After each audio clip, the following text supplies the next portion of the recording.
Tiga. Selamat pagi, perkenalkan nama saya Iketut Satya Budiana. Saya di sini sebagai hakim mediator dalam perkara gugatan malprestasi antara PT Sinar Jaya Abadi melawan PT Arisandi Corporation. Halo, perkenalkan nama saya Jayadi, saya sebagai penggugat dari PT Sinar Jaya Abadi. Perkenalkan, nama saya Ida Ika Putri Dianjita Saraswati sebagai tergugat dari PT Arisandi Corporation. Perkenalkan, nama saya Nyoman Udayana Munaparta. Saya di sini sebagai videografer dan penulis naskah. Selamat siang Bapak dan Ibu yang saya hormati. Sebelum memulai sidang mediasi ini, izinkan saya memperkenalkan nama saya Iketut Satya Budiana. Saya di sini sebagai hakim mediator yang telah ditunjuk oleh Bapak dan Ibu sekalian untuk menjadi hakim mediator dalam perkara gugatan prestasi antara PT Sinar Jaya Abadi melawan PT Arisandi Corporation. Baik, untuk memulai sidang mediasi ini, mungkin saya memberikan kesempatan kepada Bapak dan Ibu untuk memperkenalkan diri terlebih dahulu. Ya, mungkin dari pihak penggugat. Baik, terima kasih Pak Hakim Mediator. Saya izin perkenalkan diri, nama saya Jayadi sebagai pihak penggugat dari PT Sinar Jaya Abadi. Baik, mungkin dari pihak penggugat. Baik, terima kasih. Perkenalkan, nama saya Ida Ika Putri Dianjita Saraswati sebagai tergugat dari PT Arisandi Corporation. Baik, untuk memulai sidang mediasi pada pagi hari ini, bagaimana kalau kita mulai dengan mendengarkan keterangan dari pihak penggugat terlebih dahulu? Silakan pihak penggugat. Ya, terima kasih. Jadi Pak, bahwa penggugat dan tergugat itu sudah ngadain perjanjian distributorship nomor 007/PT-CG/02/03/2022 tentang penunjuk PT Sinar Jaya Abadi sebagai distributor resmi untuk menjual dan memasarkan produk-produk PT Arisandi Corporation sebagai yang telah disepakati dalam surat perjanjian distributorship pada tanggal 2 Maret 2022. Adapun perwakilan dari PT Arisandi Corporation yang menandatangani perjanjian distributorship tersebut ialah Nyonya Anggi SEME selaku General Manager. Sedangkan perwakilan dari PT Sinar Jaya Abadi itu adalah Dr. Anes Jayadi. Kemudian bahwa untuk menunjuk kinerja dari PT Sinar Jaya Abadi sebagai distributor resmi, PT Sinar Jaya Abadi telah mengeluarkan biaya untuk membuka pasar di Mataram sebesar 300 juta rupiah dan biaya promosi yang telah PT Sinar Jaya Abadi keluarkan sebesar 1 miliar rupiah. Total biaya yang dikeluarkan oleh penggugat adalah senilai 1.300.000.000 rupiah. Kemudian bahwa penggugat telah memenuhi seluruh prestasi yang tercantum dalam perjanjian distributorship. Kemudian bahwa kemudian terjadi pergantian kepemimpinan di tubuh PT Arisandi Corporation, yakni Nyonya Anggi SEME selaku General Managernya digantikan oleh Bapak Arisandi. Kemudian seiring dengan pergantian kepemimpinan tersebut, PT Arisandi Corporation dan juga PT Sinar Jaya Abadi telah melakukan yang dilarang dalam perjanjian distributorship tersebut sebagaimana yang sudah tertulis. Kemudian pada tanggal 3 Maret 2024, PT Sinar Jaya Abadi itu menyampaikan kendala-kendala yang dihadapi selaku distributor dan melayangkan somasi ke PT Arisandi Corporation dalam menerapkan peraturan-peraturan baru di atas dengan harapan agar kebijakan-kebijakan tersebut dapat dipertimbangkan kembali. Kemudian bahwa tergugat pada tanggal 20 April 2024 itu menunjuk PT Karismanta Sejahtera dan PT Leonardo Abadi sebagai distributor resmi karena menganggap jangka waktu perjanjian distributor dengan PT Sinar Jaya Abadi sudah berakhir pada tanggal 20 Mei 2023 tersebut dan juga menganggap PT Sinar Jaya Abadi tidak dapat menyanggupi syarat-syarat yang diberlakukan oleh PT Arisandi Corporation dan PT Arisandi Corporation tersebut. Kemudian tergugat telah melakukan perbuatan prestasi sebagaimana yang telah dituliskan karena melakukan yang dilarang dalam perjanjian tersebut. Kemudian itu bahwa kerugian penggugat atas perbuatan malprestasi dari tergugat diantaranya adalah adalah biaya yang dikeluarkan oleh penggugat untuk menjadi distributor yang berprestasi jika total menjadi sebesar 1.300.000.000 rupiah. Bahwa atas perbuatan melawan prestasi karena telah melakukan yang dilarang dalam perjanjian yang telah disepakati, maka tergugat telah layak dan patut secara hukum untuk dinyatakan telah melakukan perbuatan melawan prestasi. Kemudian untuk menjamin agar gugatan ini tidak sia-sia, maka penggugat memohon agar dapat dilakukan sita jaminan terhadap harta tidak bergerak milik tergugat. Jika tergugat akan ingkar dan lalai memenuhi keputusan yang telah berkekuatan hukum tetap tersebut atau ingkrah van gerigit dalam perkara akuo dan oleh karenanya memohon untuk menghukum tergugat dengan membayar uang paksa. Sekian itu saja usulan dari pihak penggugat. Baik, jadi kalau boleh saya simpulkan bahwa penggugat dan tergugat pernah melakukan perjanjian distributorship. Tergugat melakukan manifestasi karena mengeluarkan kebijakan-kebijakan yang secara mendadak dan merugikan pihak penggugat. Padahal di dalam perjanjian distributorship tersebut telah disebutkan secara tegas dan jelas bahwa bila mana di kemudian hari ada perjanjian yang dirasakan perlu untuk disepakati bersama, maka kedua belah pihak setuju untuk membuat aturan tambahan yang akan menjadi bagian integral dalam perjanjian tersebut. Tergugat juga menunjuk PT yang baru, yaitu PT Karismata Sejahtera dan Leonardo Abadi sebagai distributor resmi, sehingga dari pihak penggugat tidak lagi menjadi distributor resmi dari pihak tergugat. Akibat kontestasi dari tergugat tersebut, penggugat mengalami kerugian senilai 1,3 miliar karena harus memenuhi prestasi dengan membuka pasar dan melakukan promosinya. Apakah benar seperti itu permasalahannya? Ya, benar seperti itu. Lalu solusi apa yang saudara penggugat inginkan dari mediasi ini? Jadi solusi yang saya inginkan dari perkara ini itu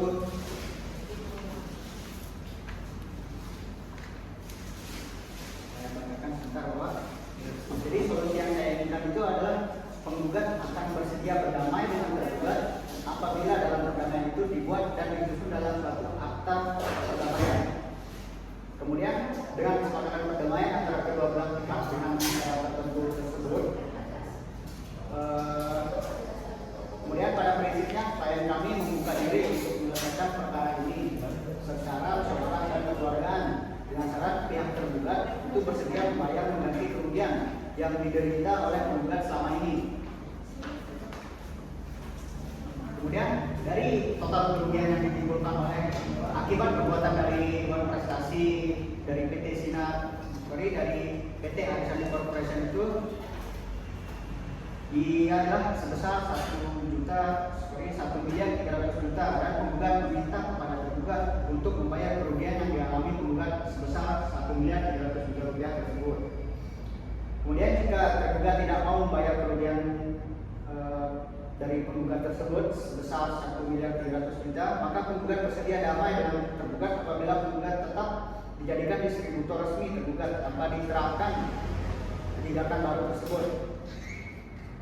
Demikian usulan-usulan solusi yang dari pihak penggugat inginkan, Bapak. Terima kasih. Baik, terima kasih kepada pihak penggugat karena telah menyampaikan solusi yang diinginkan dari mediasi ini. Silakan saya beri kesempatan untuk pihak penggugat untuk menyampaikan permasalahannya. Baik, terima kasih atas kesempatannya. Jadi bahwa benar antara penggugat dan tergugat telah melakukan perjanjian distributorship tertanggal 2 Maret 2022 dalam bidang usaha distribusi barang elektronik. Tetapi perjanjian antara penggugat dan tergugat telah berakhir pada bulan Mei 2023, sehingga secara substantif tidak ada lagi hubungan hukum antara penggugat dan tergugat. Oleh karena itu, penggugat tidak dapat menuntut apapun dari tergugat. Dalil penggugat yang pada pokoknya menyatakan penggugat telah mengeluarkan sejumlah uang sebesar 1,3 miliar yang diklaim untuk membuka pasar saat menjadi distributor resmi. Penggugat adalah sama sekali tidak ada hubungannya dengan pihak tergugat karena penggugat tidak pernah meminta kepada tergugat untuk mengeluarkan uang sebagai biaya promosi dan pemasaran untuk dibebankan kepada tergugat. Bahkan tergugat baru mengetahui biaya pemasaran dan promosi yang diklaim oleh penggugat sebesar 1,3 miliar. Bahwa tidak benar dan harus ditolak yang menyatakan penggugat mengklaim sangat sukses menjadi distributor resmi tergugat. Sebab hingga saat ini meski kontrak distributorship yang telah dibuat oleh penggugat dan tergugat tertanggal 2 Maret 2022 dan telah berakhir pada bulan Mei 2023, tetapi ternyata sejumlah barang elektronik memiliki tergugat masih dalam penguasaan penggugat yang belum tuntas dipasarkan kepada konsumen. Terhadap dalil penggugat yang pada pokoknya menyatakan pasca pergantian pemimpinan di tubuh tergugat telah merugikan pihak penggugat. Padahal kebijakan yang dikeluarkan oleh tergugat berupa pembayaran kredit yang belum diubah menjadi pembayaran secara tunai. Para distributor harus menyediakan anggaran bank garansi senilai 200.000 US dollar atau deposit mengharuskan distributor memiliki modal 300.000 US dollar. Pengalaman bisnis selama lebih dari 5 tahun, memiliki gudang sendiri dengan luas 2.000 meter persegi. Dalam hal ini, tergugat memberikan jawaban antara penggugat dan tergugat tidak memiliki hubungan hukum apapun karena perjanjian distributor antara penggugat dan tergugat sudah invalid atau berakhir pada bulan Mei 2023, sedangkan kebijakan-kebijakan baru sebagaimana yang digambarkan oleh penggugat pada pos IKA poin 4 dan 5 adalah dikeluarkan oleh tergugat pada Maret 2024 sehingga tidak benar dan harus ditolak dalil gugatan penggugat sebagai posita 6 yang menuding tergugat melakukan manuprestasi. Bahwa tidak benar dan harus ditolak pernyataan penggugat yang pada intinya penggugat keberatan atas sistem pembayaran yang diterapkan oleh tergugat kepada distributor resmi. Dalam hal ini kebijakan tersebut ditunjukkan kepada distributor resmi yang masih terkait perjanjian dengan tergugat, bahwa penggugat pada pokoknya keberatan atas sikap tergugat yang menunjuk PT Karismanta Sejahtera dan PT Leonardo Abadi sebagai distributor resmi pihak tergugat pada tanggal 20 Maret 2024 adalah hal yang mengada-ngada dan tanpa dasar hukum karena terhadap siapapun yang ditunjuk oleh tergugat adalah sepenuhnya merupakan hak tergugat. Apalagi hubungan perjanjian distributorship adalah penggugat dengan tergugat telah berakhir pada bulan Mei 2023. Bahkan akibat ditariknya tergugat dalam perkara ini, tergugat terpaksa harus menggunakan jasa pengacara untuk menyelesaikan perkara ini karena tergugat tidak terlalu memahami hukum. Dan biaya jasa pengacara jika ditotal senilai 500 juta rupiah dan tergugat harus kehilangan uang tersebut dan merasa dirugikan karena ditariknya tergugat dalam perkara ini. Baik, saya simpulkan bahwa penggugat dengan tergugat memang pernah melakukan perjanjian distributorship. Perjanjian antara penggugat dan tergugat sudah berlaku lagi sejak bulan Mei 2023 dan pada bulan Februari 2024 tergugat membuat kebijakan baru untuk mendukung kepentingan dari perusahaan tergugat dan pada bulan Maret 2024 tergugat menunjuk perusahaan lain untuk memasarkan produk-produk resmi sebagai distributor untuk memasarkan produk dari tergugat dan kerugian yang dialami oleh penggugat akibat promosi dan membuka pasar senilai 1,3 miliar bukanlah akibat dari tindakan tergugat dan tergugat tidak bisa dianggap bukan prestasi. Dan akibat ditariknya tergugat dalam perkara ini, tergugat terpaksa harus menggunakan jasa pengacara senilai 500 juta rupiah untuk mewakili kepentingan tergugat dalam perkara ini. Dan akibat dari ditariknya tergugat dalam perkara ini, tergugat mengalami kerugian senilai 500 juta rupiah. Apakah benar seperti itu permasalahannya? Iya, benar. Lalu solusi apa yang tergugat inginkan dalam mediasi ini? Jadi solusi yang saya inginkan adalah bahwa tergugat bersedia damai dengan penggugat apabila semua usulan mediasi tergugat dipenuhi. Penggugat akan bersedia berdamai dengan tergugat dalam perdamaian itu dibuat dan disusun dalam satu akta perdamaian. Para pihak dan atau kuasa hukumnya wajib menempuh mediasi dengan itikat baik. Kuasa hukum wajib membantu para pihak melaksanakan hak dan kewajibannya dalam proses mediasi. Bahwa tergugat bersedia untuk berdamai dengan penggugat apabila semua kerugian yang dialami penggugat yang terdapat dalam gugatan tidak dibebankan kepada tergugat, dan tergugat bersedia untuk berdamai dengan penggugat apabila penggugat bersedia membayar kerugian tergugat menyewa jasa pengacara nilai 500 juta rupiah akibat ditariknya tergugat dalam perkara ini. Baik, berdasarkan penjelasan dari kedua belah pihak tergugat, saya sebagai hakim mediator memberikan masukan melalui risalah mediasi ini. Baik, penggugat dan tergugat, saya sebagai hakim mediator memberi pendapat masukan dalam kaukus mediator. Yang pertama, penggugat tidak membebankan kerugian yang didalilkannya kepada tergugat karena perjanjian antara penggugat dengan tergugat telah lewat waktu. Yang kedua, penggugat tidak harus membayar kerugian yang dialami oleh tergugat seperti yang didalilkan dalam usulan mediasi karena sebuah perusahaan harus siap dengan segala jenis gugatan. Yang ketiga, penggugat dapat menjadi distributor resmi tergugat tetapi dengan menerapkan kebijakan-kebijakan baru yang telah dibuat oleh pihak tergugat. Baik, itu risalah mediasi dari saya sebagai hakim mediator. Bagaimana? Apakah dari pihak penggugat setuju dengan risalah mediasi yang saya berikan? Baik, terima kasih hakim mediator. Dari diskusi yang telah kami lakukan, bahwa dari risalah mediasi tersebut yang Bapak hakim berikan, saya akan sepakat damai dan tidak akan ada ganti kerugian di antara penggugat dan juga tergugat senilai 1,300 juta miliar tersebut. Dan juga kami akan menjadi distributorship resmi dari pihak tergugat. Kemudian saya tidak akan membayar kerugian tergugat akibat menggunakan jasa pengacara dalam perkara ini. Baik, apakah saudara tergugat setuju dengan masukan hakim mediator?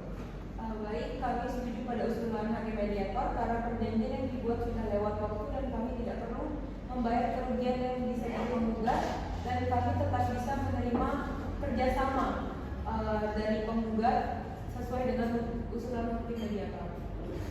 Baiklah, karena para pihak setuju dengan usulan mediator untuk berdamai, maka mediasi ini dianggap selesai dan silakan untuk para pihak untuk menandatangani risalah mediasi ini.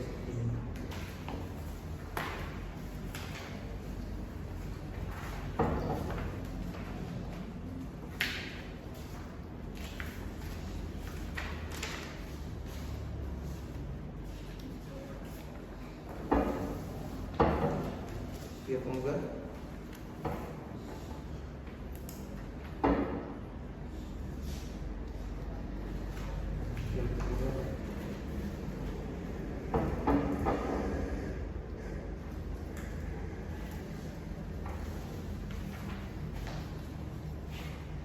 Baik, karena mediasi ini dianggap selesai dan disetujui, maka saya dari hakim mediator menyampaikan bahwa penggugat tidak perlu meminta hak untuk ganti rugi terhadap tergugat sebagaimana yang penggugat inginkan senilai 1,3 miliar rupiah, dan penggugat masih bisa untuk menjadi distributor resmi dari tergugat apabila penggugat mengikuti kebijakan-kebijakan baru yang tergugat inginkan, dan dari pihak tergugat juga tidak perlu untuk mengganti kerugian yang dialami oleh penggugat karena perjanjian yang dibuat antara tergugat dengan penggugat sudah telat waktu dan sudah daluarsa, sehingga dalam hal ini saya sebagai hakim mediator mungkin meminta agar dari pihak tergugat bisa untuk menerima kembali atau melakukan kerjasama kembali kepada penggugat sebagai distributor resmi dalam memasarkan produk-produk dari tergugat. Mungkin itu saja mediasi pada pagi hari ini. Saya sebagai hakim mediator menutup mediasi ini dengan mengucapkan selamat pagi. Terima kasih. Terima kasih.